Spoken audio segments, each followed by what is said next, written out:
Hello everyone, SSC MTS 2026 আমরা জানি এই 2025 এর এক্সামিনেশনস হলো, বাট এবারেরটা হচ্ছে লেটেস্ট যে একটা পরীক্ষা কখনো 2025 এর এক্সামিনেশনস 2026 এ আমরা দিচ্ছি। সেটা হচ্ছে যে শুধুমাত্র ভেন্ডার চেঞ্জ হওয়ার জন্য এবং ভেন্ডারের বিভিন্ন অপদার্থতার জন্য।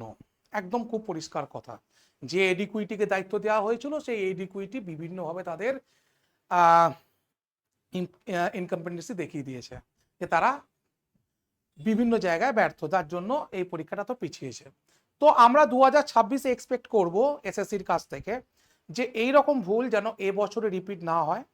তো আশা করি এসএসসি এটা করবে না, যার জন্য ভেন্ডার চেঞ্জের টেন্ডার তারা ডেকেছে, সেগুলো ভিডিও করেছি।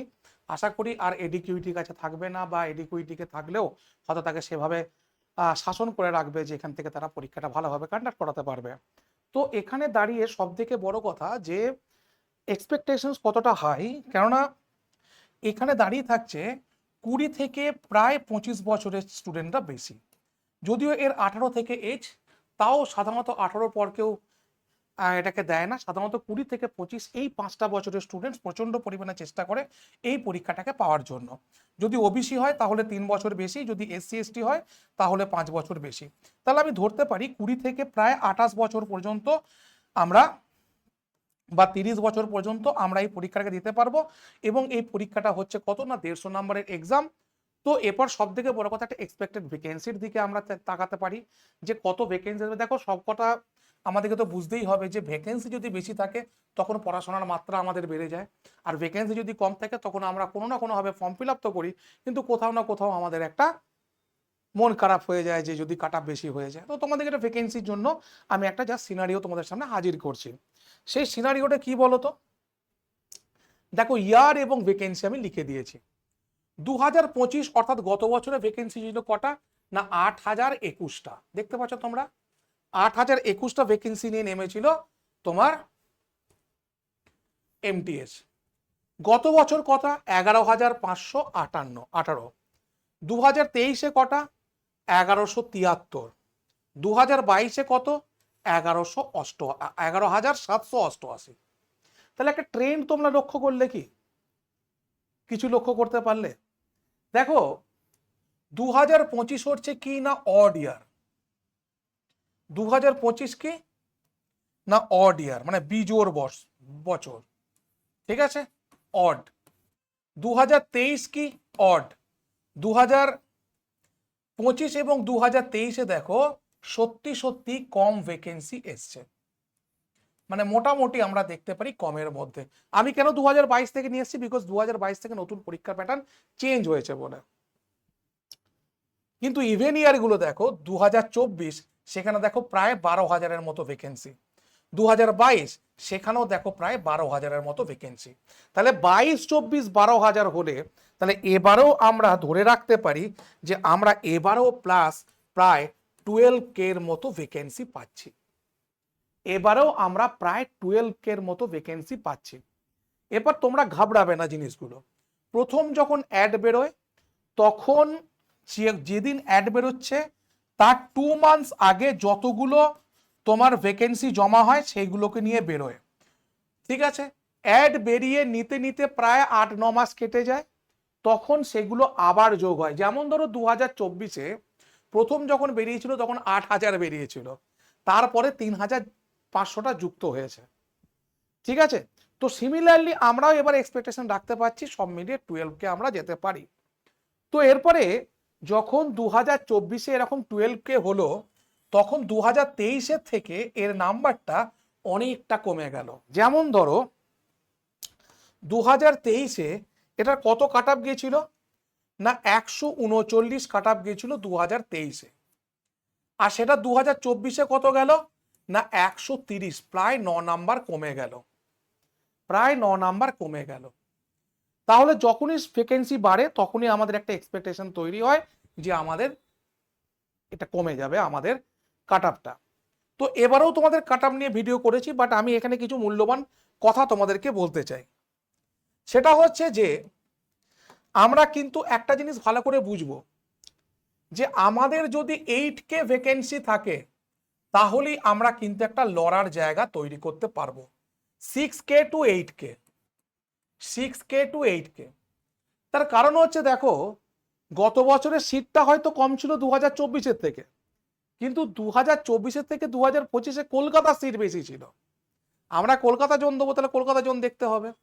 2 নম্বর জায়গা হচ্ছে 2025-এ এডিকুইটি কিন্তু আর যা করুক কোশ্চেনটা ভালো করেছিল, মানদণ্ডটা ভালো রেখেছিল, যার জন্য ম্যাক্সিমাম স্টুডেন্ট বেশি আনসার করতে পারেনি। সেখানে আনসার যেটা দাঁড়াচ্ছে যে আমরা 120 পেলেও আমাদের বিশাল হাই চান্স থাকছে। তো সেখানে 2026-ও কিন্তু যে খুব একটা মার্কস বাড়বে তা নয়, কিন্তু এখন আমি ভেন্ডার না দেখে, পরীক্ষার কোশ্চেন না দেখে কোনো কাট অফ বলতে চাই না, শুধু এটা কথোপকথন একটা তোমাদেরকে বোঝানোর জন্য। ঠিক আছে, তাহলে 6K বা 8K, যদি 6K বেরোক বা 8K বেরোক, এইগুলোর মধ্যে কিন্তু কাট অফের খুব একটা তফাৎ হবে না। আমি কিন্তু তোমাদেরকে একবারে জেনুইন কথা বলছি, খুব একটা কাট অফের তফাৎ হবে না, একদম জেনুইন কথা। তার কারণ হচ্ছে 2000-এর মধ্যে খুব একটা কাট অফ তফাৎ হয় না, কারণ এই 2 নাম্বার 3 নাম্বারের গ্যাপেই আমাদের প্রায় 6 থেকে 7,000 স্টুডেন্ট থেকে যায়, 6 থেকে 7,000 স্টুডেন্ট আমাদের থেকে যায় 2 নাম্বারের মধ্যে। তাহলে আমরা যেহেতু 6K বা 8K এর মধ্যে খুব একটা ডিফারেন্সিয়েট করতে পারবো না কাট অফের দিক থেকে, তাহলে আমাদের কাছে 6K থাকাও যায়, 8K থাকাও যায়, কিন্তু যদি এটা 10K হয়ে যায় তখন কিন্তু আমাদের কাছে একটা গোল্ডেন অপরচুনিটি তৈরি হয়। যদি 10K হয়ে যায় তখন কিন্তু আমাদের কাছে গোল্ডেন অপরচুনিটি তৈরি হয়। এই গোল্ডেন অপরচুনিটি কেন না, দেখো এই একমাত্র পরীক্ষা যেটা যেটা শুধুমাত্র দুটো সাবজেক্টের উপর বেস করে তৈরি, ম্যাথ এবং জিআই জাস্ট হচ্ছে কি না কোয়ালিফাই, আর ইংলিশ এবং জিকে এটা হচ্ছে কি না স্কোরিং, এটা হচ্ছে কি না স্কোরিং। এই ম্যাথে তোমার থাকবে 25টা প্রশ্ন, ইংলিশে থাকবে 25টা প্রশ্ন, জিকে থাকবে 25টা প্রশ্ন, ইনটু 3 মানে হচ্ছে 75, মানে এখানে 75 এখানে 75 যুক্ত করো, তাহলে কত হচ্ছে না 150 নাম্বারের পরীক্ষা, এবং এই 150 নাম্বার হচ্ছে শুধুমাত্র দুটো সাবজেক্টের উপর তৈরি করে। এবার দেখো মোটামুটি অ্যাডভেরুতে আমার যাচ্ছে জুন মাস, পরীক্ষা যাচ্ছে প্রায় অক্টোবরে, সেপ্টেম্বরে বলা আছে, আমি অক্টোবরই ধরছি, 1 মাস পিছবেই পিছবে। তাহলে আজকের দিনে দাঁড়িয়ে থাকলে, আজকে 3-এ আমরা আছি, অক্টোবর মানে 10, 7 মাস সময় আছে। এসএসসি পরীক্ষার জন্য নিজেকে 6 মান্থ মিনিমাম দাও, না হলে রেজাল্ট পাওয়া খুব মুশকিল। আমি তোমাদেরকে স্বচ্ছতার সাথে বললাম, না হলে রেজাল্ট পাওয়া খুব মুশকিল। তার কারণ হচ্ছে দেখো, আমাদের প্রিপারেশনের যে স্ট্র্যাটেজি, প্রথম হচ্ছে কি না আমাদেরকে সিলেবাসটাকে ভাঙতে হবে, যে অ্যাকচুয়াল সিলেবাস কি, এবং এদের ক্ষেত্রে সিলেবাসে তোমার কোনো অসুবিধা নেই, বিকজ এরা প্রিভিয়াস ইয়ারে প্রচুর এক্সাম নিয়েছে, সেখান থেকে তুমি দেখলেই কোশ্চেন আনসার দেখলে তুমি বুঝে যাবে সিলেবাস কি। 2 নম্বর হচ্ছে কিনা চ্যাপ্টার ওয়াইজ টেস্ট সিরিজ, তোমাকে চ্যাপ্টার ওয়াইজ টেস্ট সিরিজ কিন্তু এখানে দিতে হবে। মানে ধরো আমি নাউন করলাম, প্রোনাউন করলাম, প্রচুর পরিমাণে কোশ্চেন আনসার প্র্যাকটিস করতে হবে, ঠিক আছে, মানে যেরকম টাইপের খুশি প্রশ্ন আসে, এবার তুমি ওই 4-5টা কনসেপ্ট জেনে, যেটা রাজ্য সরকারের পরীক্ষার ক্ষেত্রে হয়, তুমি অ্যাটেন্ড করতে পারবে না। এখানে তোমার ধরো 50-60টা কোশ্চেন অ্যাটেন্ড করলে চ্যাপ্টার থেকে, সেখানে দেখবে প্রচুর রকম থেকে, তারপর দেখবে তুমি বুঝে যাচ্ছ যে কিরকম কোশ্চেন আসতে পারে। তারপরে হচ্ছে কোথায় যাবে না মক টেস্টে যাবে, ঠিক আছে। তাহলে এই হচ্ছে 3টে সিরিজ, সিলেবাস জানা, chapter wise practice, mock test. কিন্তু সবকটারই শেষে কি না তোমাকে কোশ্চেন আনসার প্র্যাকটিস করে তোমাকে নিজেকে ডেভেলপ করতে হবে। Without question answer you can not be developed yourself. এরপর তুমি এখানে করতে পারো, পিনাকেলের যে বইগুলো আছে সেগুলো চ্যাপ্টার ধরেও আছে, আবার পরীক্ষার ডেট ধরেও আছে, তুমি দুটো বই নিতে পারো প্রিভিয়াস ইয়ারে। চ্যাপ্টার ধরে মানে নাউন, প্রোনাউন, অ্যাডজেক্টিভ এখান থেকে শিখলে, সিনোনিম, অ্যান্টোনিম এগুলো শিখলে, আবার তুমি মক টেস্ট দিকেও করতে পারলে। ব্ল্যাক বুক কেনার তোমাদের কোনো প্রয়োজন নেই, বিকজ ব্ল্যাক বুকে হচ্ছে টিচারদের জন্য, টিচাররা একটা ভালো ক্লাস অ্যাটেন্ড করার জন্য ব্ল্যাক বুকের খুব প্রয়োজন, ঠিক আছে। তো যাই হোক, মক টেস্ট তোমাদের দিতে হবে। এবার 2 নম্বর জায়গা হচ্ছে যে আমাদের যে হোয়াট স্টুডেন্টস ডু, একটা স্টুডেন্টস কি করে প্রিপারেশন নেবে। দেখো স্টুডেন্টসের মধ্যে যেটা থাকবে সেটা হচ্ছে কি বলতো, রিডিং, মক, রিভিশন। অর্থাৎ প্রথমে তোমাকে সিলেবাস জেনে পড়াশোনা করলে কনসেপচুয়াল, সেখান থেকে তোমার চ্যাপ্টার ওয়াইজ কোশ্চেন করে তুমি মক দিলে, এবং মক প্লাস রিভিশন, এটাই তোমাকে চাকরি পাওয়াবে। ভেবো না যে তুমি কোন জায়গায় বাস করছো, তুমি গ্রামে আছো না কোথায় আছো, বিকজ আমরা তো তোমার বাড়িতে বাড়িতে পৌঁছে যাচ্ছি। আজকে আমরা যে জায়গায় আছি তোমার বাড়িতে বাড়িতে পৌঁছে গেছি, বিকজ তুমি বাড়ি থেকে একটা মোবাইলের সাহায্যে তুমি আমাদের সঙ্গে কানেক্ট করতে পারছো, তুমি আমাদের মক দিতে পারছো। দেখো তোমাকে আমি একটা জিনিস দেখিয়ে দিচ্ছি এখানে, সেটা হচ্ছে কি বলতো, সেটা হচ্ছে তোমার যে এই দেখো, এটা যে টেক্সট বুকের মক, তুমি যখনই টাকা দিয়ে কিনবে তখনই তুমি মকগুলো ফ্রি পাবে, তখনই তুমি কি করবে, এই মকগুলো তুমি তখন ফ্রি পাবে। এবার তুমি যত খুশি মক দাও না, প্রতিদিন মক দাও, হ্যাঁ, তোমার যত খুশি তুমি মক দাও, ঠিক আছে। তো এইগুলো দিতে দিতে কি হবে, তুমি নিজেকে তৈরি করতে পারবে। এবার এইগুলো ছাড়া তুমি নিজেকে তৈরি করতে পারবে না। এবং এইগুলো এককালে কোথায় ছিল বলতো, এইগুলো এককালে তোমাদের কাছে অধরা ছিল, এইগুলো এককালে তোমাদের কাছে অধরা ছিল। তার কারণ কি, ধরো কেউ মুর্শিদাবাদে বাস করে, কেউ ধরো তোমার কেউ মুর্শিদাবাদে বাস করছে, কেউ ধরো তোমার মালদায় বাস করছে, কেউ ধরো আরো প্রত্যন্ত জায়গায় বাস করছে, ঠিক আছে। মালদা মুর্শিদাবাদ প্রত্যন্ত জায়গা নয়, কিন্তু আমি গ্রামের দিকগুলো বলছি। তো সেখানে তাদের কি হচ্ছে, সামনে যে অফলাইন টিচার থাকে সে এত কিছু অ্যারেঞ্জ করতে পারছে না, তার কোনো কাছে সেটা পসিবল ছিল না। এমন এমন সেন্টারে ভর্তি হতে হতো এখানে 50,000 60,000 টাকা, আমি নিজেই পড়ে এসেছি এরকম সেন্টারে, ঠিক আছে। তো স্টুডেন্টের কাছে সেটা অ্যাফোর্ডেবল ছিল না মোটেও, তারপরেও এত কিছু তারা ফেসিলিটিস পেতো না। আর তোমরা আমাদের কাছে এই ফেসিলিটিসটা পাবে ক টাকায় জানো, দেখো একদম তোমাদের সামনে আমি রেখে দিয়েছি টাকাটাকে, এখানে কোনো লুকা নেই, কোনো ছুপা নেই। তোমরা যদি 529 টাকা দিয়ে কেনো, তাহলে এটা কতদিনের জন্য তোমরা পাবে না, 3 মাসের জন্য তোমরা পাবে।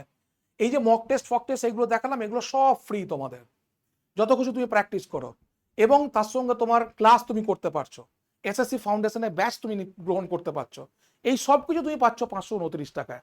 এটা নিতে গেলে কি করবে, জাস্ট আমাকে মেসেজ করবে 7908100347। শুধু এখানেই শেষ নয়, শুধু এখানেই শেষ নয়, তুমি একটা বুক পাবে, ঠিক আছে, এসএসসির একটা বুক পাবে। এবং তুমি যদি আমাকে মেসেজ করে আমার কোড, ঠিক আছে, যেটা আমার কোড GOUTAM, যদি আমার কোড দিয়ে নাও তবেই কিনা তুমি এই বইটা পাবে, আদারওয়াইজ তোমাকে এই বইটা দেওয়া হবে না। বোঝা গেল? তাহলে 529 টাকা আমরা কি কি পাচ্ছি, আনলিমিটেড মক টেস্ট পাচ্ছি, আনলিমিটেড ক্লাস পাচ্ছি, এবং একটা বই আমরা ফ্রি পাচ্ছি, এবং সেটা প্রিন্ট আউটও করতে পারবো। তাহলে বোঝা গেছে, শুরু করো এখন থেকে এসএসসির প্রিপারেশন। বুঝতেই পারছো যে কতগুলো সিট আসতে চলেছে।